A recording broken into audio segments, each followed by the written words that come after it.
আসসালামু আলাইকুম। আশা করি তোমরা সবাই ভালো আছো। আজকে যেখানে যাচ্ছিলাম এটা হচ্ছে মূলত কাপ্তাই লেক।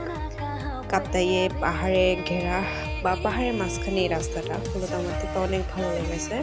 আর আমরা যেহেতু পার্বত্য অঞ্চলের মানুষ না, তাই পাহাড়ি এলাকা বা পাহাড়ি রাস্তাগুলো আমাদের থেকে অনেক ভালো লাগে। তো ফার্স্ট টাইম পাহাড়ি রাস্তায় জার্নি করছি, সেজন্য ভালো লাগতেছিল। আর সেনাবাহিনীর বলতেছিল যে এখানে বন্য হাতি নাকি মাঝে মাঝে এসে আক্রমণ করে, তো সতর্ক থাকার জন্য বলে দিছিল। এরপর যেতে যেতে ভিডিওতে পাশে কাপ্তাই লেক ছিল, গাছপালার জন্য ভিডিও করতে পারি নাই, কারণ আমরা অনেক উপরে ছিলাম, পাহাড়ের অনেক উপরে ছিলাম, লেক দেখেই বুঝে যায়।